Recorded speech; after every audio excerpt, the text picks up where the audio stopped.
Hello, everyone, and welcome to another episode of the BZCast.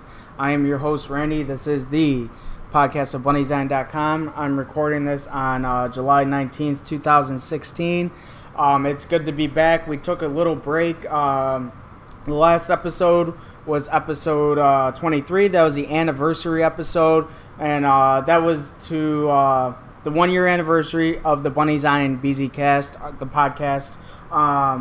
23 episodes in the first year, the 23rd episode, again, the anniversary episode. It's kind of like a summary of the 22 episodes before that, what you can expect from the BZCast. So if you want to learn about it and you quite haven't listened to that many episodes, this anniversary episode provides like a nice summary for the first 22 episodes. I literally go over each episode. I go over the beginning of the show. I go over actually some of the behind the scenes stuff that I do as far as making phone calls, sending messages, emails, technical equipment, blah, blah, blah, all that stuff. I kind of go over that stuff. I basically go over the process of the BunnyZine BZCast, all that fun stuff. Guys, we're on iTunes. We're on YouTube.com, we're on Soundcloud, and we are on Stitcher Radio. Please give us a like, a follow, subscribe. iTunes, I did have a Facebook post about this a couple weeks ago. I did want to mention it again. If you guys leave reviews, if you subscribe and leave reviews on our iTunes, that helps us get more attention and moves us up in the ranks. I think we're listed under like kids and education in iTunes, something like that. This is a very family-friendly show.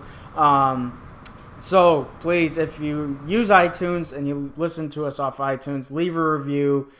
Hopefully it's a 5-star one. And subscribe, whatever to your favorite format. That's why we're on all those. Again, iTunes.com, SoundCloud.com, YouTube.com, and Stitcher Radio, Stitcher.com. Our social media pages for BunnyZine are BunnyZine Mag on BunnyZine on Facebook, official BZine on Twitter. That also counts for Periscope. If you have a Periscope account, we do live broadcasts. I just did one about a week ago with my bunnies talking to you guys. We also are on Instagram at official BunnyZine. So please give us a like, give us a follow on all of those social media pages. I do have a guest with me today that I will be bringing in a few minutes from now. I did want to start off the show. I hate to start it off on a sad note, but I do want to pay my respect to Dustin. Dustin, of course, the creator of BunnyZine. We all love him. He sadly, just the other day, a couple days before this recording, lost his bunny, Leela. We've talked about it many times on the show on how terrible it is, how hard it is, and sometimes how hard it can be to deal with it depending on who's around you. I think Dustin seems like he's got a ton of, hundreds of bunny people around him there to support him. But sometimes it doesn't work out like that. Sometimes you're the only person who understands that pain. So Dustin, my condolences. I'm sure with the rest of the BunnyZine team and the bunny community, our condolences go out to you.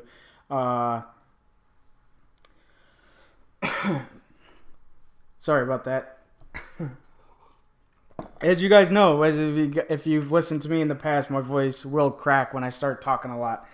That's what. It's awesome that I got a guest today. Our July issue.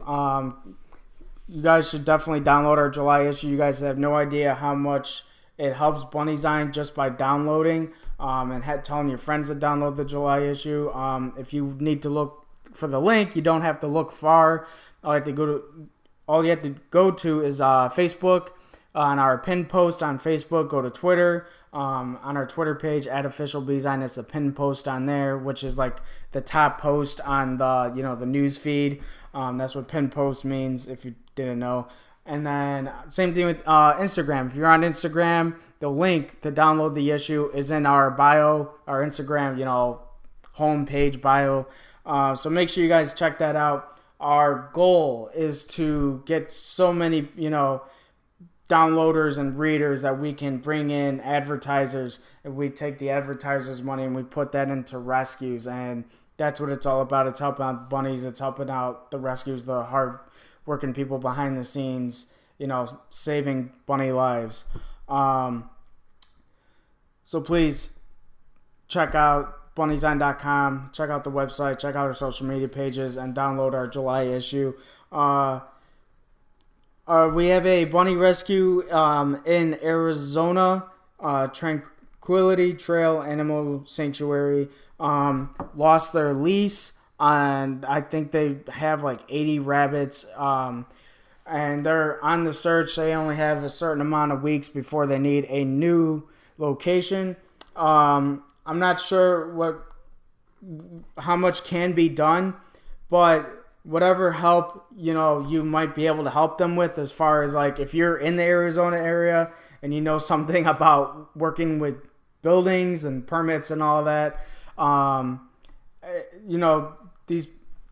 this rescue needs a suitable rescue or suitable location for 80 bunnies to keep them cool and keep them warm, and plenty of space for them. So please, if you can help that out, if you have any information to help out Tranquility Trail Animal Sanctuary, check out their website. Maybe you can send them an email. That's tranquilitytrail.org. Again, that's tranquilitytrail.org. For August, we have 2 things going on our Facebook page for the August issue. That is, of course, we're trying to do a Midwest Bunfest issue that will come out sometime in the month of August that we want to do. So send us your pictures and the information about how much fun you had at Midwest Bunfest last year. Dustin and I are both trying to go. That is no guarantee that we'll both be able to go, but we're both trying. I believe it's September 17th.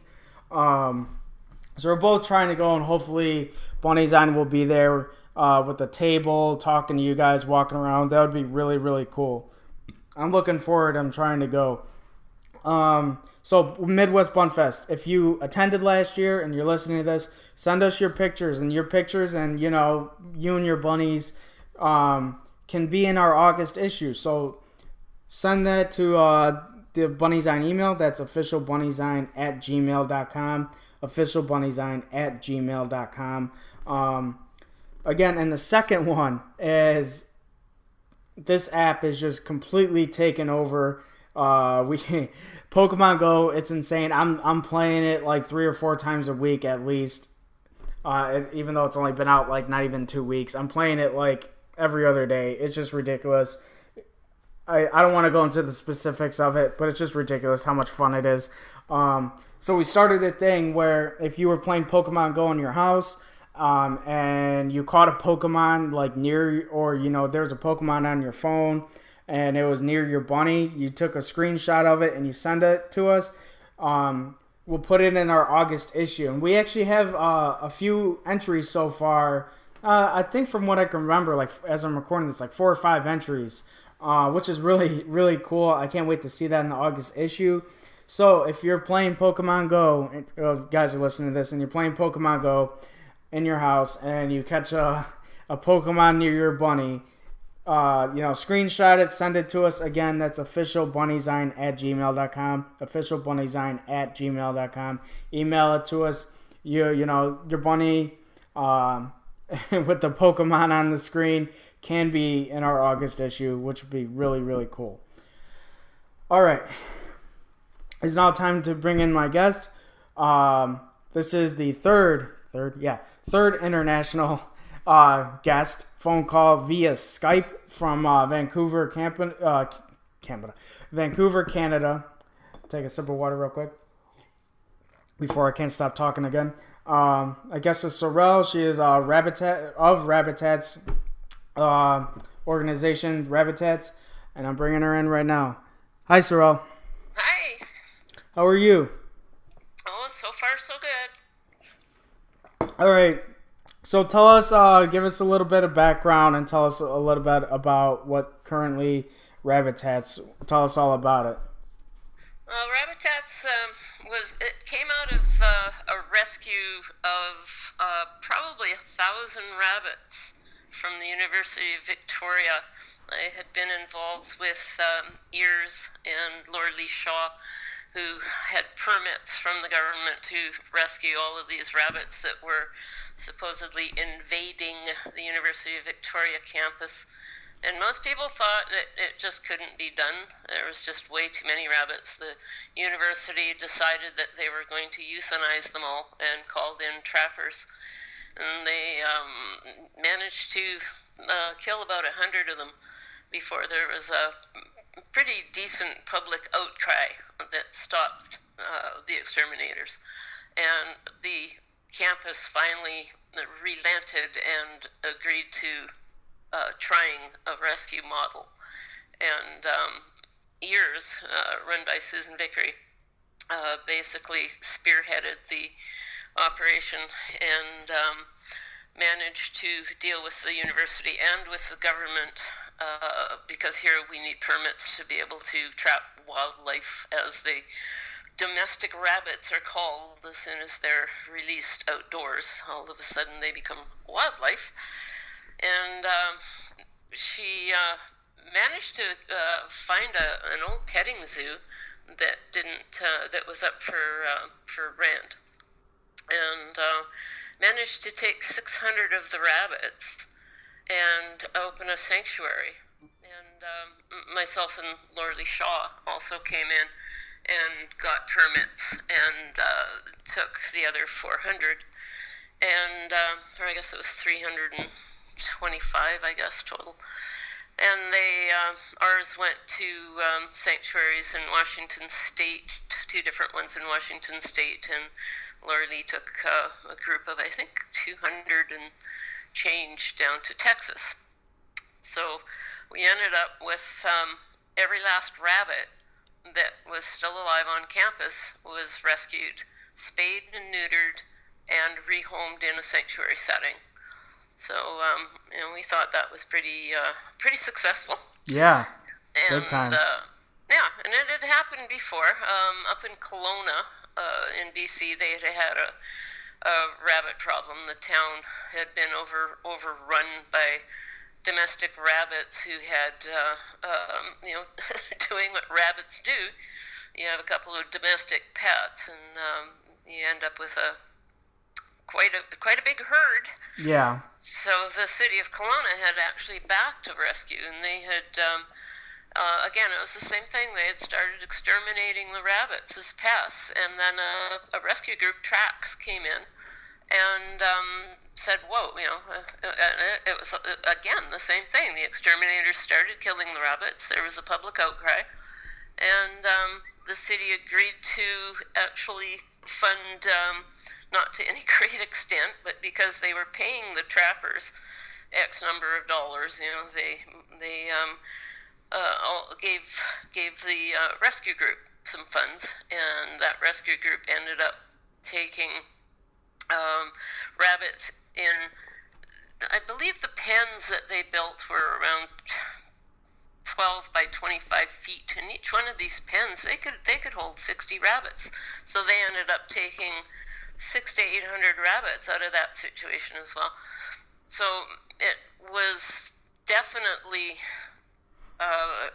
something that could be done, but nobody seemed to be doing it. And I figured that if it was a little better defined and we put together a plan that encouraged colony housing and encouraged sanctuaries and actually addressed a lot of these large-scale problems, that we could put it forward to some of the other municipalities and regions that were having feral rabbit issues, and do what I call a bulk rescue project. So that's where Rabbitats started. So we did outline it, and of course before all of this happened, we were also inspired very much by the huge rescue in Reno, Nevada, that Best Friends had put together, and they took, I think it started out to be 1,200 rabbits, but by the time they actually rescued them, there were so many babies being born, it ended up being 1,400 or 1,500. And they got theirs all spayed and neutered and sent off to sanctuaries as well. So it really is not insurmountable. It's just not really accepted. And at this stage, too, it's also historically been large-scale sanctuaries taking on hundreds and hundreds of rabbits. And we're looking at it a bit differently, where there isn't that much of a risk if fewer people take on fewer numbers of rabbits.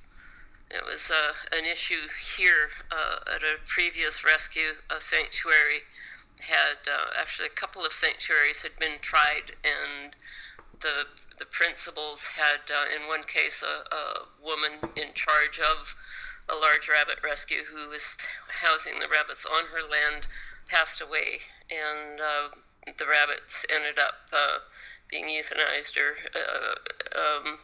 dying in,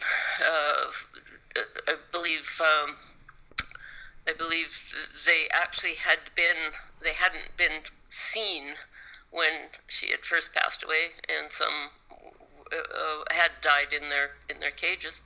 So it was quite horrific, and a lot of people, like the SPCA and the government, were very reluctant to have a lot of faith in that model where one person is responsible for so many animals.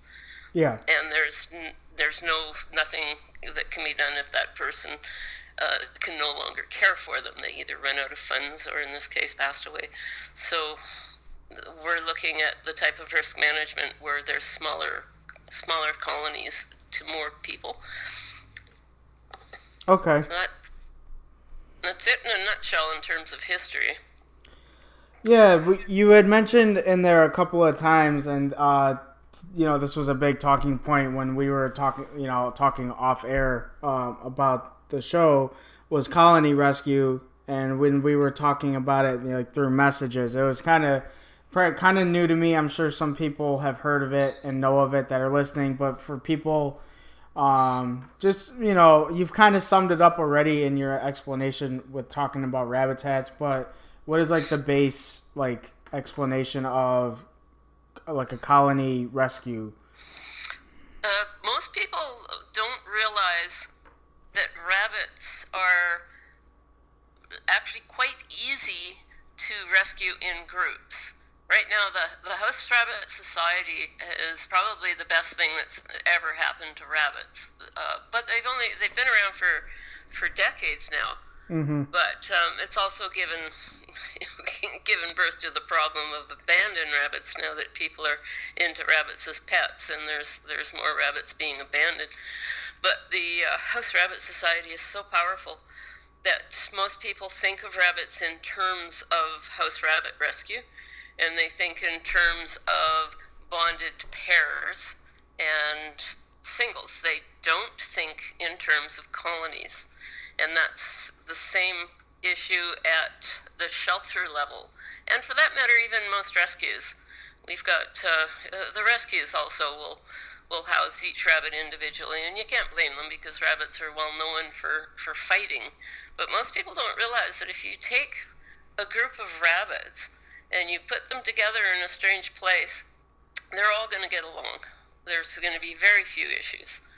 And it's really easy for somebody who really wants to help to go to, say they go to rescues and shelters and they adopt 10 or 20 rabbits. They can put them all in one room and they'll have a nice happy little colony. And it's easier to actually take care of them when you have them in that type of space. The rabbits are an awful lot happier. They're an awful lot healthier. They've got and they have their social groups and their interactions. There's all manner of reasons why rabbits should be kept in that kind of a natural environment anyway. And again, colony rescue doesn't have to be necessarily outside sanctuaries. It can be a corner of your basement. It can be a garage that you don't use. For more rural settings, it can be a barn. You can take a horse stall, like a typical horse stall is 10 by 10. And when we were doing the University of Victoria rescue, we easily put 30 rabbits in a horse stall, and they all got along. And it really is so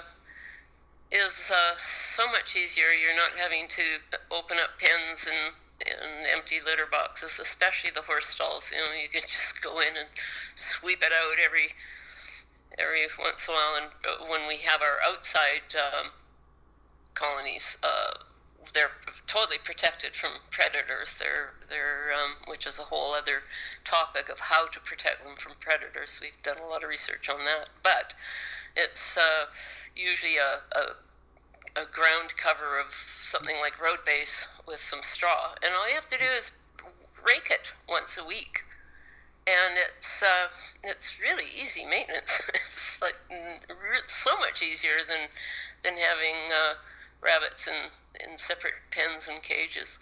A lot of people don't realize that. They don't realize the how easy it is to bond them, and they don't realize how easy it is to care, how much easier it is to care for them. And we'd like to get that thought across.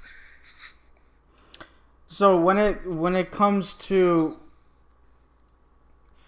okay, yeah, because I have a couple of questions that popped up in my head, and it's not too, and I'm not going against it because I think it's a really good idea.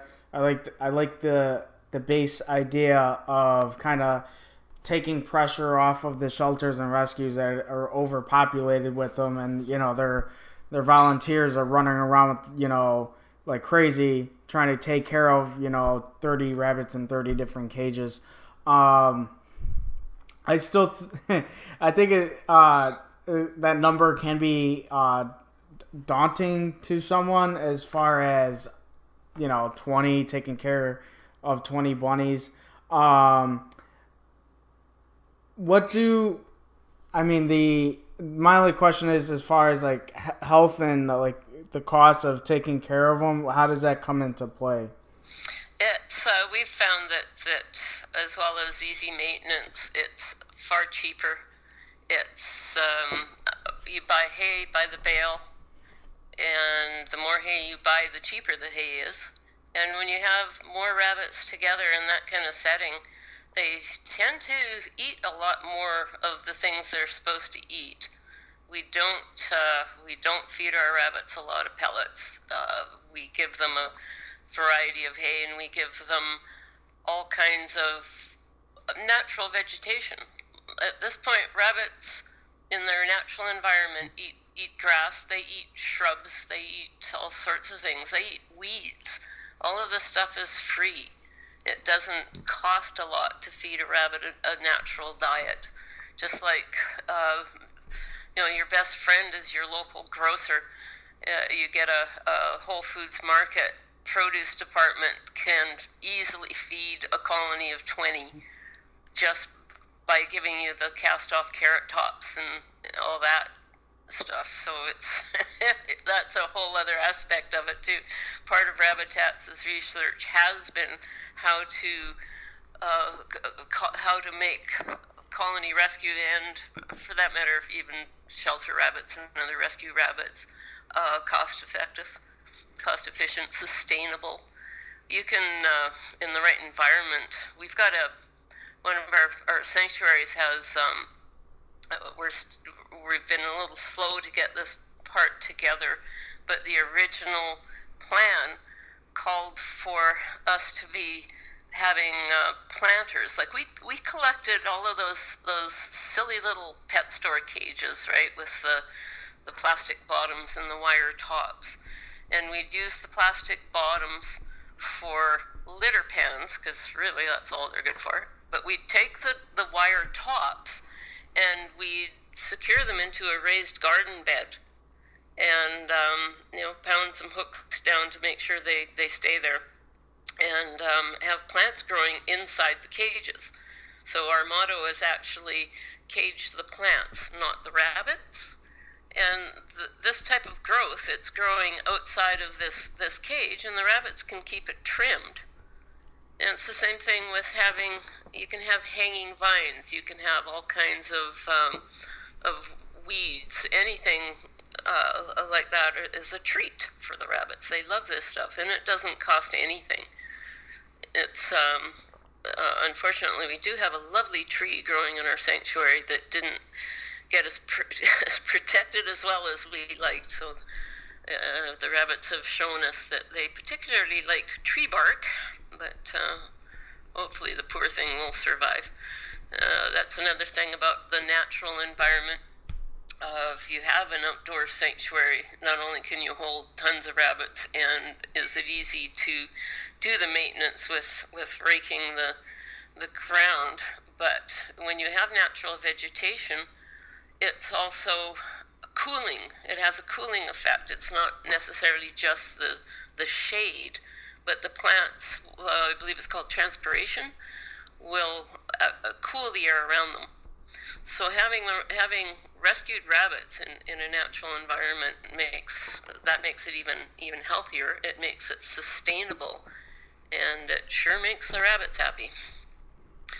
So there's all sorts of aspects to Rabbitats in terms of how to make it low maintenance, how to make it predator proof, and especially how to make it sustainable, so that somebody can take on a colony of rabbits and they can make it affordable. So, and it really is a lot easier than multiple house rabbits. It's definitely cheaper, definitely easier maintenance. And you go ahead. No, I was just gonna ask. Sorry, I would try not to interrupt. But when it comes to the health problems and in dealing with that number of bunnies, how is that dealt with in that kind of situation? We've got in our main sanctuary, I believe we've got about 80 rabbits. Well, actually, we've got 100 and something now. But and they're split into 3 enclosures. So most of our enclosures have 35 rabbits, and we've never had any problem spotting health issues, aside from the fact that the rabbits are healthier in that environment because they are moving around, they are getting exercise, they are a lot less stressed. Stress is one of the biggest issues in terms of dropping the immune systems on rabbits, and this really seems to make a difference in terms of how their immune system fights things off. We have just surprisingly few problems in terms of health issues. They've been out there 3 years now, and we have the UVic rabbits to go by, and that was what, 2010. So we've got 5 or 6 years of observation, and it really is it really does seriously reduce your vet bills. The biggest issue is that there are the odd rabbit fight, and you do end up with the odd abscessed bite mark on a rabbit. But from like when we did the UVic rescue, the rabbits in those sanctuaries are not accessible very easily at all because they have burrowed into the ground. There is not wire on the ground in the Washington State sanctuaries like there is in our sanctuaries here. So trying to catch an ailing rabbit isn't as easy. But through that, we've learned that even when you see a rabbit with some horrible looking abscess, they actually fight it off. You see this rabbit and you think, oh my God, this rabbit's it's gonna be dead in a couple of days. It's terrible, and we can't catch it. And then a week later, a rabbit appears, and the abscess is totally healed up and it's hopping around, and you're going, holy Toledo. So yeah, but we don't allow that to happen in our sanctuary. We've designed them so we have access to every rabbit all the time. Okay. we don't allow that to happen. And we also have observation. Basically, when you throw out their daily salad, you're going to have 35 rabbits all coming to the bowls where their salads are. And we do quick head counts, and if there's anybody left behind in any of their little bunny houses, and we have the bunny houses designed again for easy access. We just lift up the lids on all these houses and make sure there's nobody who's looking ill or not eating. And Okay. It's really easy as well. We've never not caught a problem. Okay. That kind of reminds me of not any direct correlation at all, but it just reminded me of it. I had someone on, I think it was episode 18. It was Catherine. Yes, Catherine. Who was a show breeder in her past, and we kind of talked about her, some of the details of the show breeding, and because there's like stereotypes behind it, and she explains what goes on, what's true, and what really happens at the shows. But when we talked about the medical side, she talked about having kind of like a herd vet. Is that something that like the colony rescues also have as well? We have 3 or 4 vets that we rely on very, very heavily, and we're our vets are our best friends. As a rescue, we just get great deals from our vets as well. But again, we're spaying and neutering hundreds of rabbits, so we really need that. Of in course. addition to anybody being sick. But yeah, as a rule, we have less issues, and pretty much any rabbit that is even looking a little slow, they're picked up and taken to the vet right away. But, Okay. It really hasn't been an issue at all. It's been quite surprising how healthy these rabbits have stayed. We also have indoor colonies, and we have house bunnies, and so they have more of an issue. But we don't have a problem with the ferals hardly at all. Okay, that was actually going to be part of my question, and you answered in the about a few minutes ago into watching over that many and checking their health. But you answered that as far as like that you guys have observation on them. Some people checking on them, and people they're checking on them when they feed them.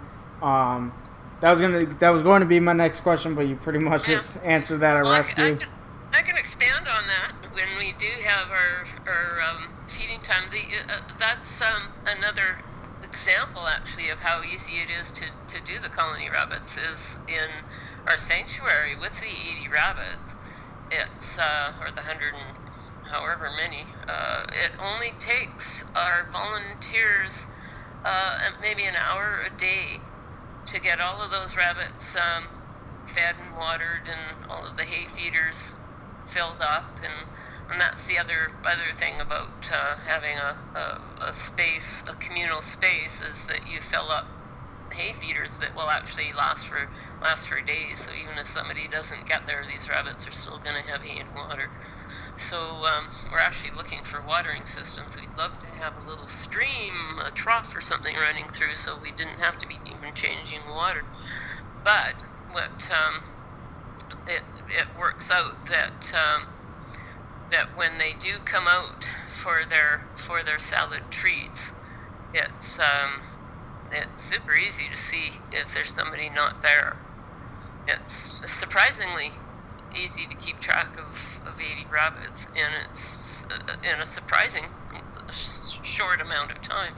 Yeah, our rabbits we have another colony, 2 colonies in a shelter in a garage, and they're still easier than your traditional singles and pairs, but we're 4 to 6 hours at least of cleanup on the indoor colonies, and it's an hour on the outdoor.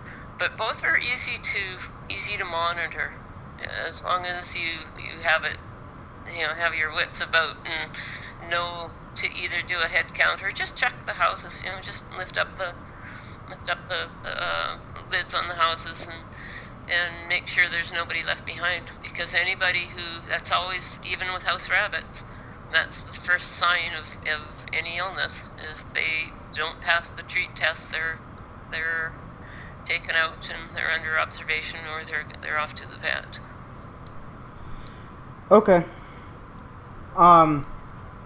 No, it's a lot of information to take in, but but no, it's you make a good point. And when people that when they say to like get another bunny to have your bunny bonded, because you're not going to be home all the time. You're going to be at work and you're going to be out and about with family and friends. So that bunny is truly like never quote unquote alone at home.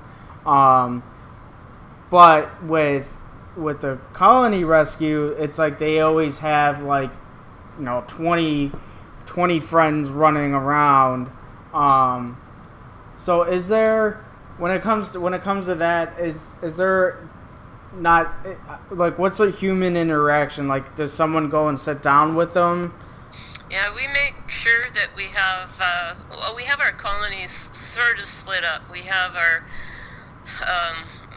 pretty much our unfriendly rabbits, our super ferals. We basically ask the rabbits, as soon as we end up with the rabbit, we do an assessment, and we pretty much ask the rabbit what the rabbit would be happiest doing.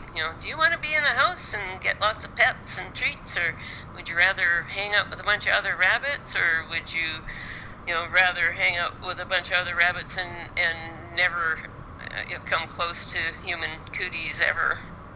What's your preference? So we divvy them up that way.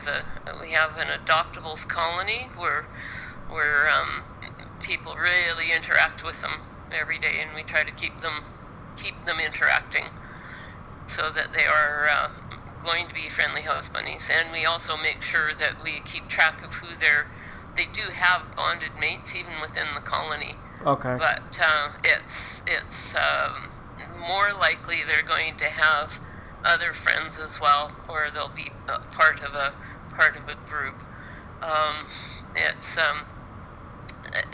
a totally different story if you have a bonded pair and one of the pair passes away or is taken away. The rabbit will get super depressed.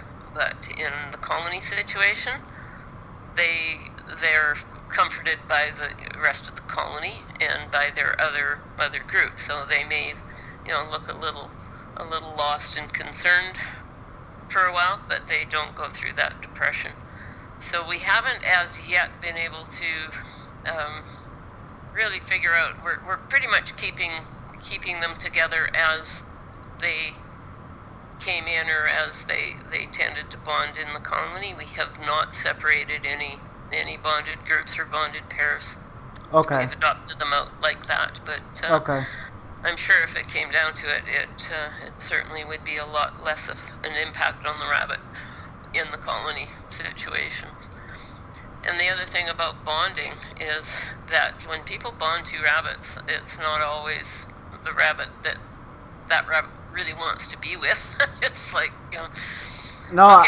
any port in a storm sort of thing. So no, I know exactly what you're saying. I have two at home right now that are in two different bedrooms, and that is because bonding is still in process, because it is like not getting anywhere. One gets like aggravated with the other at like a certain point.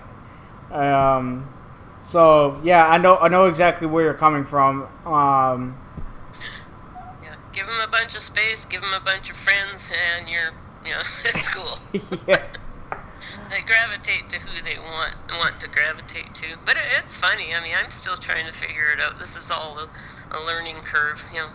We've had 5 or 6 years under our belts of observation, but there's still some questions. We have right now, I'm dealing with two sisters. We were originally asked to come and pick up these rabbits. They're 7 months old because the woman didn't want them anymore. They were fighting. They're bigger than she wanted, blah, blah, blah. And I put them in the same carrier to drive them to the shelter. And by the time they got to the shelter, they were good with each other. They were hanging out, and we didn't have any fights. And then we put them into the colony. And, they're little social butterflies. They're getting along with everybody, and they're hanging out with different rabbits. But really often, you'd still see them lying together and, cuddling, and it's seemingly great. But we went to put them in the same carrier again last week, and they started fighting like crazy in the carrier. We're going, what the heck?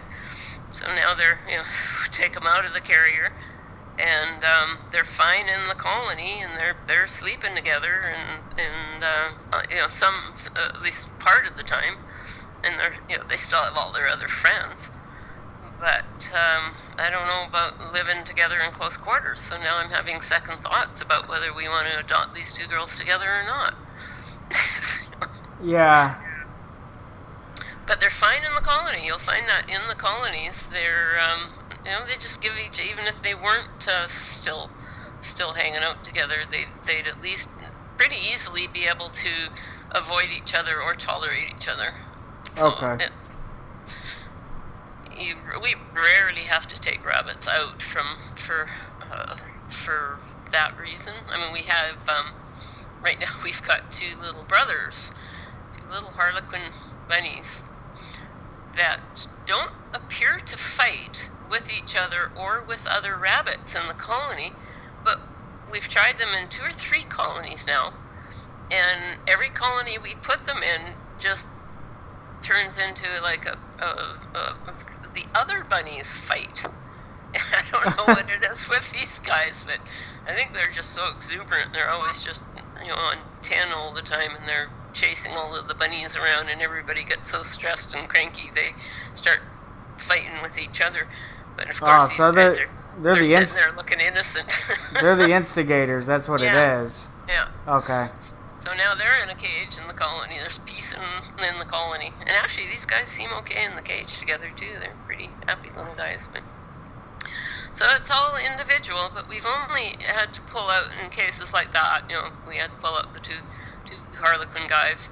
I think once we had to pull out a bunny that was getting picked on in the Surrey Sanctuary.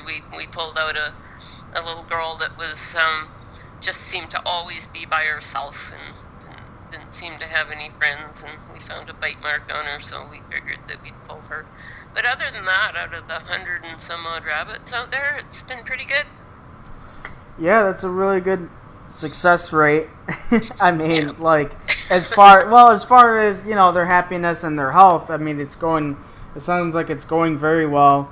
I sent a bunch of questions at you because I just had a bunch pop up in my head, and they all, I mean, you gave me good answers on all of them. You hinted at this. I was going to ask you about the adoption process, but you actually talked about that as well, as that you guys go through this process of having the bunny pretty much through, bunny interaction and human interaction, whether or not they're going to be adoptable. Right, yeah. And also we have one of the things we do have when we have our sanctuaries and our colonies of adoptables, we have these really cute little bunny houses, and most people, the first thing they see is our cute little brightly colored bunny houses, which are actually designed to be visually appealing so that more people would want to have a colony of rabbits in this cute little rabbit village. But we also incorporate benches in those colonies, so it encourages people to come and sit on benches and socialize with the rabbits. And the rabbits will actually, they'll come up to them, they'll jump on the bench beside them, or if they don't want to, then we have little bunny holes in the benches, and the rabbits can just duck into the holes. And actually, that's part of what we do for. We try to educate in terms of interacting with rabbits. So we will take a portable rabbit village to an event, and we'll let people come in and socialize with the rabbits. But if the rabbits don't want to socialize, then they go into these little burrows that are built into the benches, or they'll go into their houses that are pretty much kid-proof. Once the rabbits go in the houses, they're not allowed to lift up the lids or anything. So the rabbits have their choice, and Okay. it's stress-free for the rabbits, but people get to interact, and that would be the same with looking for adoptable rabbits. If somebody is having a good interaction with a rabbit that comes right up to them, then it's a pleasant experience for the rabbit and for the human. So that's another whole aspect of it, is making sure that the rabbits are happy as well as the people. Of course. We also, in the beginning, when you were talking about Rabbitats, you hinted at this, and this is something we talked about off air. But if you wanted to dive into this, about the laws and how hard it is to deal against the laws of, basically you laid it out as that if someone abandons a bunny, that a rescue cannot go out there and save them without paperwork or Yeah, and it depends on the bottom line is that once a domestic rabbit is dumped in a park or on a street, that rabbit is immediately deemed wildlife by the Ministry of Forest Lands and Natural Resource Operations, which used to be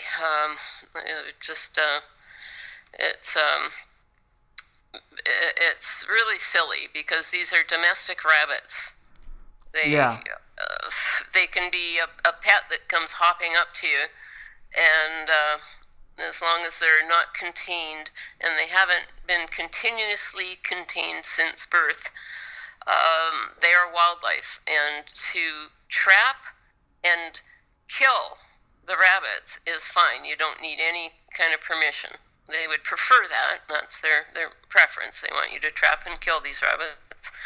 And if you want to trap and take the rabbit home or to a sanctuary, you have to apply for a permit.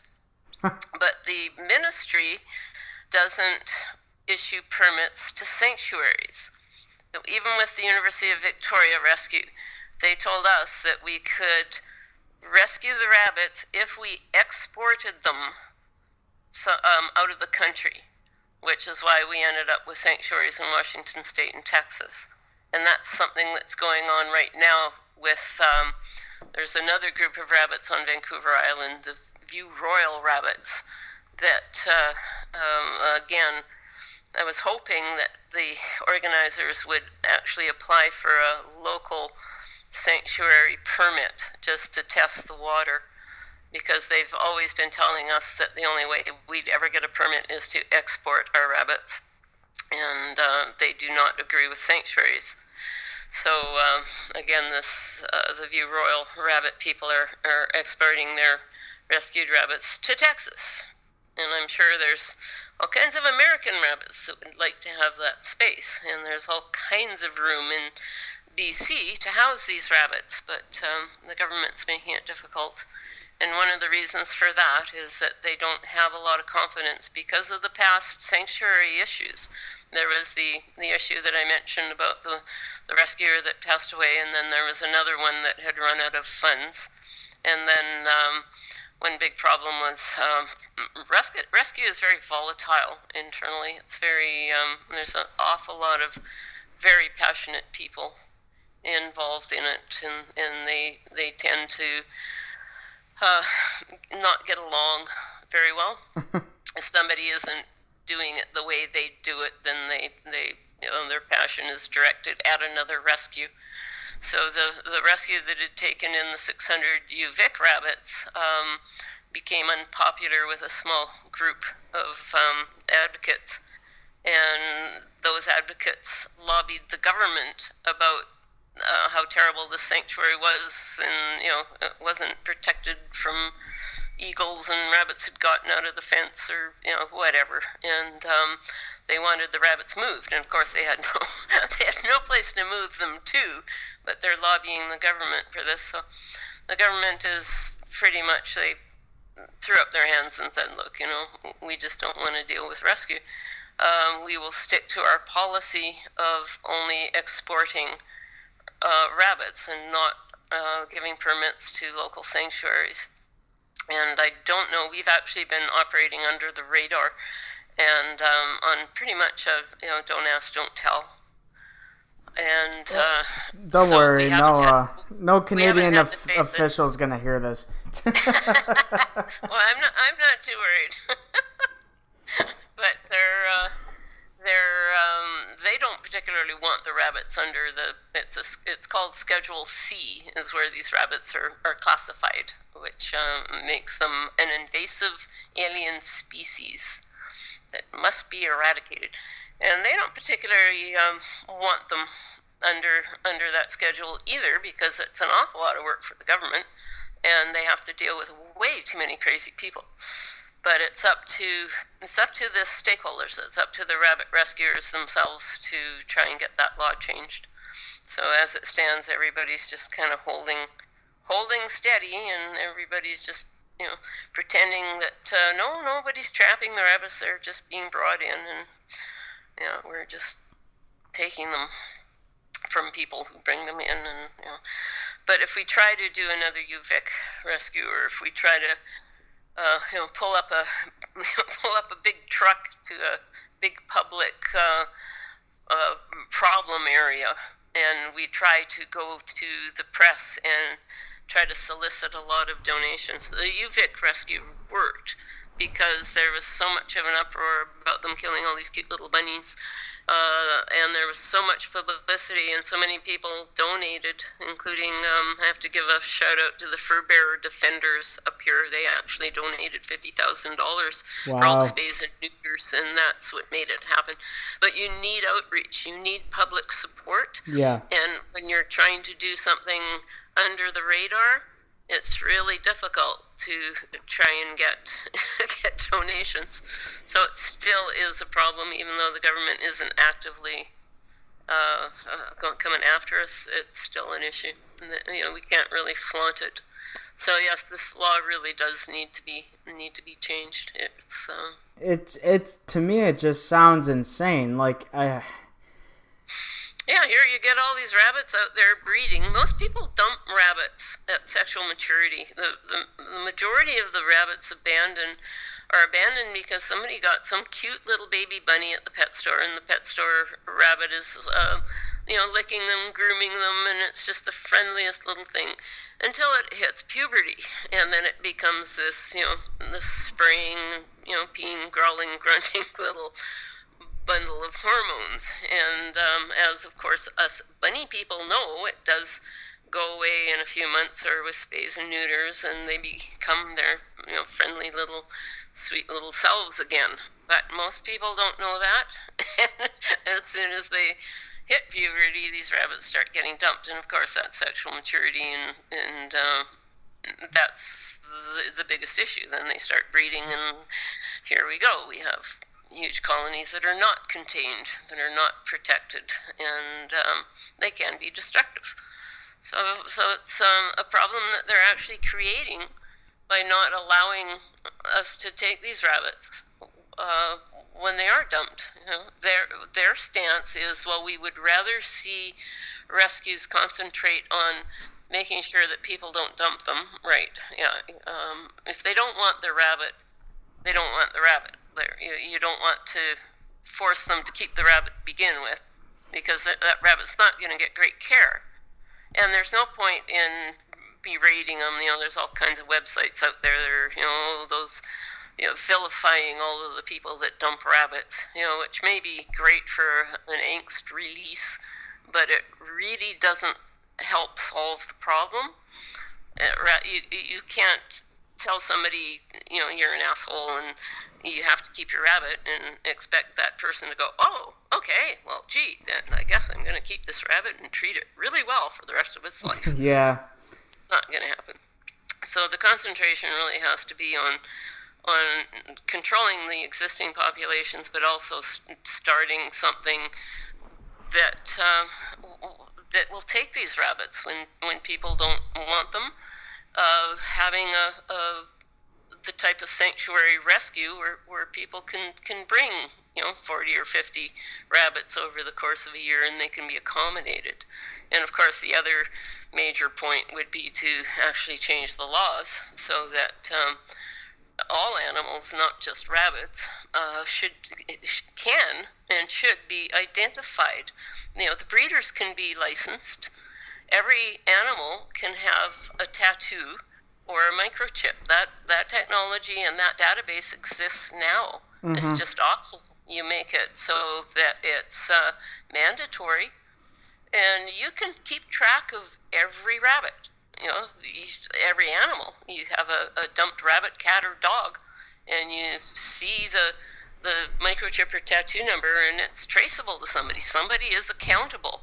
If you didn't transfer the registration on this rabbit, you're also culpable.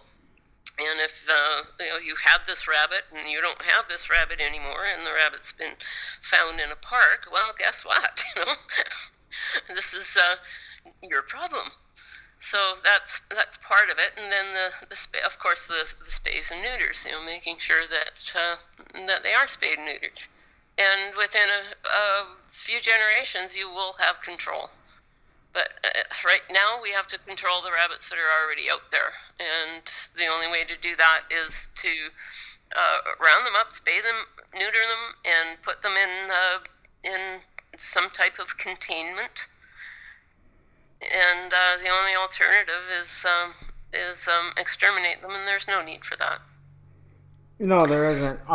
The frustrating thing with this, outside of that being insane and stupid, their laws I'm talking about is that when I think of the shelters and rescues and all the work that they do, and not just bringing bunnies in, the information that they provide to the adopter, like as far as what I know or what I've experienced, not from what I know, in Illinois and talking to other people in the States, is that the pet store is not unless there's someone.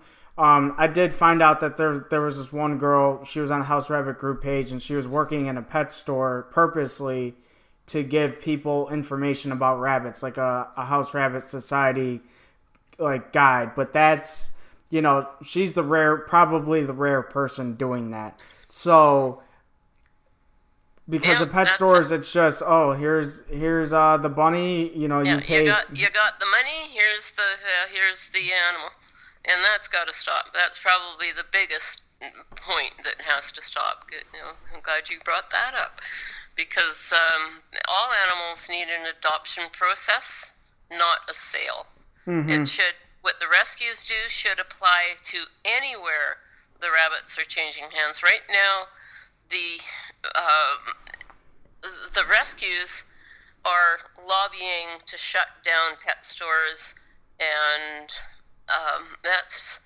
it's really and especially pet stores, but that's just not going to work. It's happened in Richmond. Richmond is where we have the biggest rabbit problem here. They did get the pet stores to stop selling rabbits. It's illegal, but it certainly didn't alleviate the dump pet problem at all in Richmond. And they tried it in another suburb here, Burnaby, and they don't want to. A municipality does not want to penalize commerce. They're very in tune to business. Well, yeah. So they don't want to keep saying no. We're going to stop this. We're going to mandate they don't like doing that. So, but what they would probably consider if everybody got together and actually pitched it would be to make the adoption process applicable to everybody. So breeders, pet stores, Craigslist, all of those people have to go through the same process that rescues go through now. That way there's no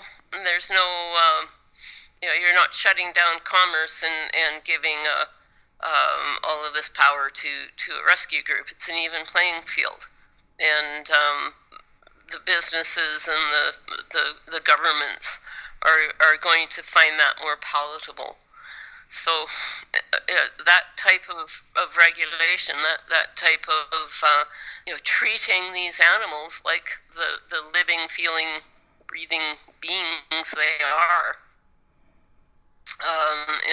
is a good start. These are not products. The Pets Are Not Products campaign is excellent. They really need to be adopted, not sold.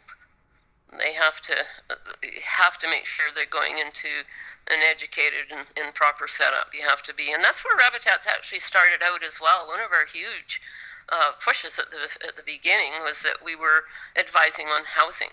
Our Rabbitats, our environments, their how to make your rabbit happy, as well as having it low maintenance and sustainable. And there has to be that kind of education and that kind of assistance. Like right now, pet stores are selling. If you go to a pet store and you say, okay, I want the best you've got for my rabbit, you're still going to end up with this, stupid little pet store cage or a coffin on legs. It's a whole mindset, and it has to change. It has to change at that level. But if the adoption process was mandated, in all likelihood, most pet stores wouldn't bother. But it would still have to come with that kind of education. It would make the breeders more culpable for sure. And again, each municipality will probably have to do their own spay-neuter laws. But that's a big part of it as well. Anywhere where there's animal control problems, that can be part of the mandate, and it really will even out the playing field. But it doesn't seem to be the push right now. They seem to be singling out pet stores, but nothing for breeders, nothing for Craigslist. All of the other sources. Yeah, Craigslist I don't even want to get into them because the only thing they monitor for Craigslist is whether if sex or illegal firearms are sold. Anything else, they don't pay attention. That's how it's designed. I'm a big Craigslist fan in terms of he's doing it for. It's not a mercenary operation at all. They're not even making money. They don't charge for it. It's just sort of a form for people that however they want to use it. So it has to be self-regulated, and that's one way of doing it is having that commerce spread out wherever it is, wherever the accountability and responsibility for an animal is changing hands, and that's where this mandated process has to follow. All right. It's complicated. Yeah, it is. It's a never-ending battle in many different phases. So before I close you out, I talked about this before the show. What are some ways that people can help out Rabbitats that doesn't gain the attention of Canadian officials? Well,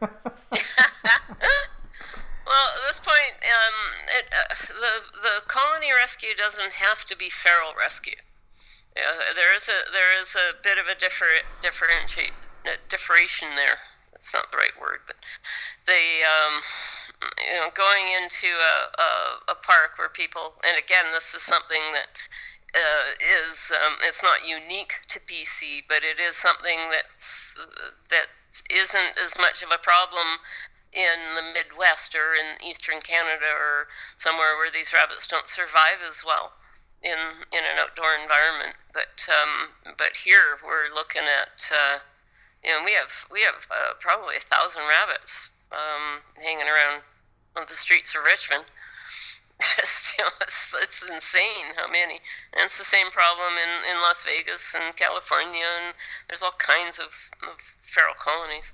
So that's one aspect of it, is the feral rabbit control, and that's where we're looking at working with governments and trying to convince municipalities to actually help fund this. These people, like the governments, the municipalities, will all go out and pay like $50,000 for a trapper, an exterminator, to go and kill all of the pests. But they won't redirect those funds to rescue unless you really make a big noise. So that's part of it. And there's also containment, feral rescue containment and control. So, but then there's also just making it easier for shelters and rescues. We just did a deal with the Richmond Animal Protection Society reps, where they had an overrun of rabbits in their shelter. And they had rabbits that were in their cages in either singles, the odd pair. I think there was a group of one group of 4. These rabbits had been there 2-3 years in a cage. Mm-hmm. And it's a shelter environment, and these guys don't get they don't get run around time. They don't get they get very little of anything, because RAPS has 80 rabbits to take care of, and the cages aren't tiny, but they're cages. Yeah. So we had an extra space in our sanctuary, and we took 21 of their rabbits and let them all out together. And these are rabbits that hadn't been able to really hop and stretch in 2 or 3 years. And watching those 21 rabbits, and we actually combined it with 10 of our own rabbits from the garage, and watching them, letting them out of their carriers. Basically, put the carriers down, open the door, and the rabbits hop out. And it's not what they were expecting at all, what the RAPS people, and not what a lot of people expect. They think, oh boy, okay, they're going to be timid, frightened rabbits. There's going to be you're going to have to separate any fights, all this stuff. But no, the rabbits come hopping out. They're immediately interested. They're checking out everything. They start nibbling on the hay. They start nibbling on the salad. And they check each other out. Oh, hi, hey, who are you? And within an hour, you've got this super happy group. And this is in an area, we've got 30 rabbits in an area. It's only, 10 by 17 or something. And they're just having a ball. They're hopping around, binking around, doing the Bunny 500. And it doesn't look crowded. That's the other thing people don't understand about the colony rescues. Is we can have a space that size with 30 some odd rabbits in it, and when you walk in there, it looks like a ghost town. There's no rabbits around at all. Everybody's got spaces. They like piling up together, right? So you don't see a lot. You'll open a house and there'll be 6 or 8 rabbits all piled up, having a great time. So what people can do is they can go to their local shelter. They can turn a stall of their barn if they're out in a rural area, or they can convert their garage, and they can take 10 or 20 rabbits out of that situation, and just just let them go, and keep the hay feeders filled and the water fresh, and make sure you throw out your salads and leftover compost and your carrot tops and your weeds. In the winter, we'll tend to in the summer we actually pull fresh grass for them. We'll go find a field with nice tall grass and pull that, and they're always eating fresh stuff. And then in the winter, they've got their hay and whatever produce, but we also put out winter is the time when people are trimming their apple trees and their willow, so they get tree branches and all that stuff to munch on. And it's swept out once a week, and they're just super happy rabbits. And anybody can do this. Anybody can take rabbits out of their local shelter and put them all in the same space, and it's just endless joy, not only for the rabbits but for the humans. You get to watch them all interact, and you get to watch them all happy, and it's really doable. And people just don't realize how doable it is. But if you have people who would normally be going out and adopting 1 or 2 rabbits out there adopting 10 or 20, then your numbers are going to go down an awful lot faster. Yeah. It's so worth it. I did have one quick question right before it just popped up in my head. When it comes to using like a barn or like a garage, this is probably a stupid question, but when it comes to like temperature and weather management, how is that usually done? People lose track of they lose sight of the fact that rabbits actually do have fur coats.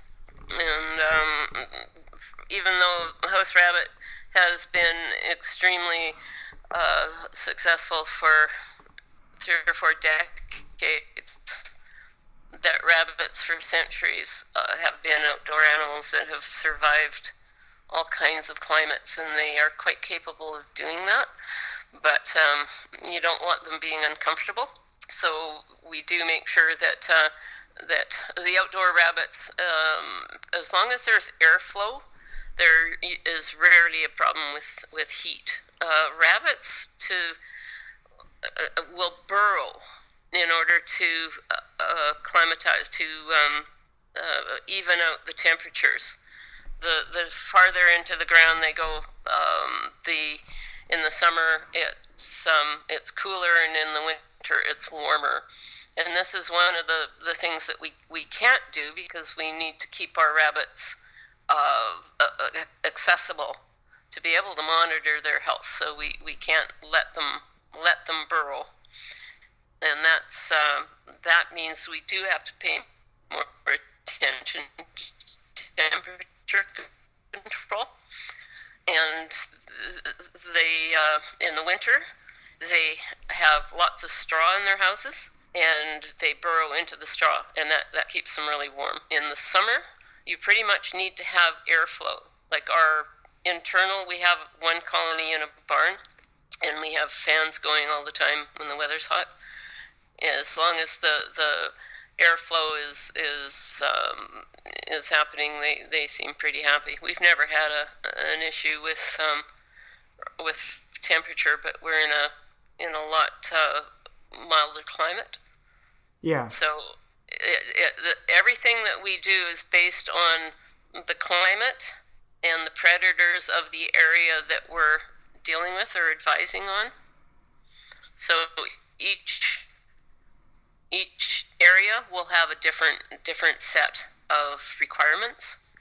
But for our purposes, we haven't had with the straw and the fans. We haven't had any issues at all. We haven't even had rabbits panting or sneezing or anything. Okay. That was just a question that popped up in my head because of what just kind of seemed like when people had like the outdoor hutches, when people were using like outdoor hutches. Hutches are evil for several reasons. they are not predator proof. Yeah. Because a hutch is like a buffet on display. Yeah. You have, when rabbits are in a colony situation, the rabbit knows that it has a fighting chance. If there's a predator that ever did get into the enclosure, there's all kinds of places the rabbit can run, jump, and avoid being caught. We also make sure that we have rabbit-sized holes so that the rabbit knows that if the rabbit goes into this hole, that a bear isn't going to follow, right, or anything bigger than the rabbit. Yeah. So the rabbits actually feel quite safe in a big area, whereas in a hutch, they know that they can't escape. They can't do anything if this predator ever gets through that wire.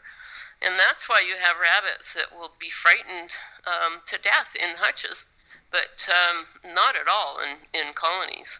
It really isn't an issue, which is part of what I'm talking about with a much more stress-free atmosphere, which is one of the things that makes them a lot healthier. And the other thing with the hutches is the climate control.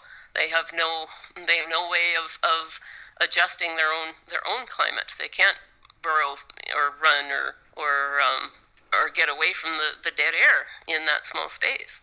And it's just, they're just evil. Yeah. But outdoor rabbits are not hutch rabbits. I mean, this is where people, especially the house rabbit people, tend to automatically think hutch rabbits when you talk about adopting rabbits for an outside colony, and they think, oh, hutches or whatever, but no, not at all. Okay. No, I just thought I had to throw that out there. Yeah. To close it out, for people like myself that are not in Canada, what's a website they can donate to help you guys out? Our website is Rabbitats, and it's with an s.org, rabbitats.org. Okay. And there's a donate button on there, but we're very Facebook heavy. So we are Rabbitats on Facebook, and we now have a donate button going to our Sick Bunny Fund linked on Facebook to our You Caring site. And we're always looking for, we have to keep a lot of rabbits fed, and we have vet bills all over the place, and the usual rescue sob stories. So any help is great. Right now we're looking for people who might want to make some bunny themed crafts for us. If anybody is good at knitting or crocheting or anything, or making jewelry or anything that we can sell at markets, anything that we can have online auctions for. And we're always looking for volunteers. We do take fewer volunteers to take care of colony rabbits, but we're sitting at a couple hundred rabbits, and we could always use help. Of course. Just wanted to make sure to throw it out there in case people are interested. After listening to Sorrel. Well, hopefully after listening, they'll go out to their nearest shelter or rescue, and they'll adopt 10 or 20 rabbits. You know what? It's not going to matter that I'm bringing it up because it's going to be afterwards. Like this, today's the 19th. And this episode will probably be out. I have no idea what the date is. Like the 26th, maybe the 25th. Our Clear the Shelter Day in the States is the 23rd. Oh, really? Yeah. So I'm doing a video, which is not going to matter because that video is going to be a couple of days beforehand to kind of remind people about it. But yeah, it's kind of a shame that this video is not going to be out before that, but someone could easily do that. Post about it. Yeah, exactly. If you guys are listening and don't know about it, I apologize. It's talking directly to my listeners. This is going to be after that day. It's literally like one day a year where the adoption fee is waived on like everything: cats, dogs, bunnies. I adopted Nova, my little girl, last year on Clear the Shelter Day. I think it was August 15th. It was in the States last year. And it was, from what I heard, wildly successful and helping the rescues out. And it gets a lot of media attention, at least here. Like the main broadcast, one of the main broadcast monopolies, basically NBC, was kind of helping them out with, having cameras in different shelters, and you just saw like lines of people out the door and down the block, adopting cats, dogs, predominantly cats and dogs, but there were bunnies adopted. Well, bunnies should get in there. You gotta be the squeaky wheel and something like that. It's up to the rabbit rescue community to step in and say, hey, us too. But I didn't know about that. That's too bad. Yeah, I decided to do this the other day, that I'm going to be doing like a YouTube recording that won't be going through the editing process, my editor. All the podcast episodes do, obviously, but the YouTube recording will just be literally, you'll see my face talking into the camera. I'm just going to tell people about it, just in case, they can adopt a bunny. They're ready to do it. They're financially ready to do it. Those are, of course, important factors. And they could go out and get themselves... Well, maybe we can start one in Canada, and it can be... Yeah, that would be... Well, that abandonment law is a lot worse. that thing is... Yeah, if we plan... I'll check with the SPCA here, because I think it's an SPCA-sponsored event in the States, and... surely they have something like that here. If not, we'll just start one. Yeah, you definitely should. I mean, it's really...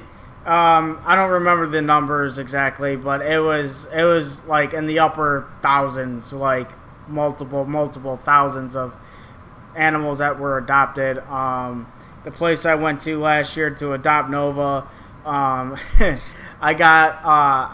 literally put in the paperwork, and then left, came back 2 hours later, and then still waited another half hour or something like that. And she's ready to go for you. It was crazy, but it was worth it. Again, the adoption fee is waived, so that's awesome. So again, one last time for Sorrel, thank you for coming on. You provided a lot of information about colony rescue, about Rabbitats.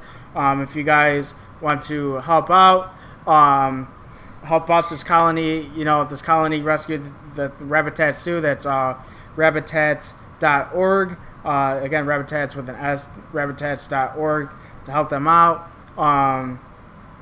And thank you for providing all the information, and best of luck to Rabbitats in the future and dealing with all that's going on up there. Okay, thank you very much for having me, and sorry for talking so long. No, it's awesome. There's no problem with the amount of time. Okay, thank you. Thank you, Sorrel. You take care. You too, thanks. Bye-bye.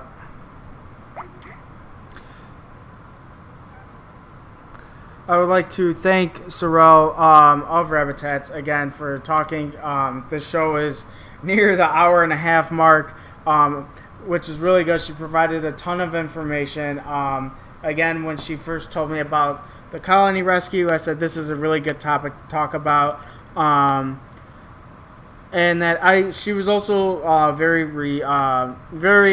open about the House Rabbit Society and some of their different views, but she was also very respectful in their work that they do. I mean, we're also very respectful and supportive of all the shelters and rescues and House Rabbit Societies around the world. But there's different ways to go about it. The colony rescue from the outside sounds like it could be frowned upon. You could have some questions, and that's why I asked Sorrel some questions, but she answered them really well. She brought up very good points that that it's easy, but at the same time that you have to be persistent and consistent. Persistent with making sure you're doing everything right, and consistent with checking on them, feeding, and all that other stuff. Checking their health, making sure they all have water and food.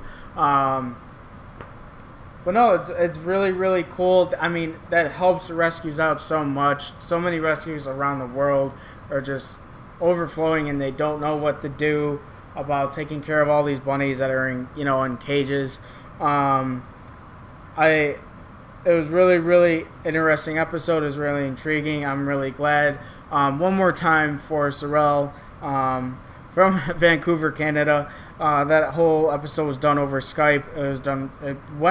I apologize. Some of the audio at the end, not in the last 10 minutes or so, was fading out a little bit. It was probably just because my phone had a low battery, so it probably wasn't fighting as hard to get a good connection. But again, if you do want to help out Sorrel, they are in a tough fight, and I mean beyond tough fight against Canada's rules. That kind of blows my mind of how crappy that is. That an abandoned bunny in a street or a park, for example, is automatically wildlife, and you need a permit to bring them in your home. Or bring them, for a rescue to go bring them in their home. It's utterly insane. I don't know what those people are thinking. I'm saying that, and I have to choose between Trump and Hillary in a couple of months. It's just, what the hell is going on in this world? All right, I'm closing it out. We're almost to the hour and a half point. Again, thank you guys for listening. Download our July issue. Send us your pictures for Midwest Bunfest to officialbunnysign@gmail.com. Send us your Pokemon Go pictures that have your bunnies in there, like a screenshot. officialbunnysign@gmail.com. Check us out on YouTube, iTunes, SoundCloud, and Stitcher. Facebook on Bunnysign, at Official Bzine on Twitter, and Official Bunnysign on Instagram. I would like to, for everyone that stuck around and listened, because it was a really long episode, I really, really appreciate it. Please subscribe and download the podcast. Download our e-magazine. Bunnysign is still in this process of trying to grow, and it's all about you guys helping us out. iTunes, anything. You want to leave a comment on the YouTube videos, that's awesome. And I'll read it. I read all the comments left on the videos for YouTube and all the other stuff. So, again, thank you guys for listening. You take care.